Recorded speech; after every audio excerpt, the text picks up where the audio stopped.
That's true too, but also it's like the reality of MMA is if you're not in the UFC, people are not paying attention. That's unfortunate, True. but it's reality. Yeah. You know, and I think there's some really good fighters that fight in the PFL and really good fighters that fight in ONE, but no one knows who they are other than the hardcore dudes. Right. It's Yeah, I got a buddy, Johnny Eblin, who was the yeah, Bellator he's champion. Dude. awesome.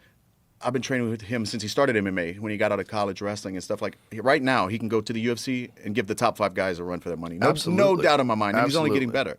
Yeah. Just because you fight in the UFC, that's a great organization to fight for. The biggest, the most known worldwide. But, dude, there's great fighters everywhere. You know, like on the mats at American Top Team, there's a dozen guys you've never heard of that can make a run in the UFC right now. That's what I heard is a nightmare about training at American Top Team. Because it's a revolving door, man. There's like 100 professional fighters on the mats at all times. Yeah. Different camps, they have dorms, so guys from Russia, guys from all over the world are just in. You never know who's going to be there, and it's tough rounds. You know, every practice is tough. Well, not only that, but I've heard there's like guys coming in from Russia, and they'll throw oblique kicks at your knees, and you're like, hey, man.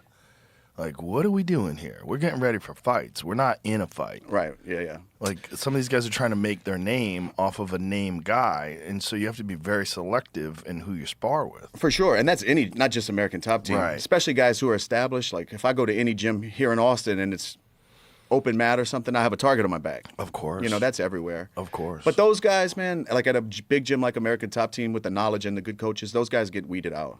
That's good. You won't stay there long if you're doing that stuff. The problem is if you're one of the guys that has to weed him out. Like, you find out early on this dude's, throwing wheel kicks. Yeah. Full blast. And it happens all the time. Oh, yeah. Yeah. Well, just, it makes sense. I mean, you're from Dagestan or Chechnya or whatever, and you come to America. Yeah. It's like, this is your big chance. And I do like to train hard to prepare for a fight. You got to fight. But, you got to take care of each other. We're professionals. We're feeding our family with this. Yeah.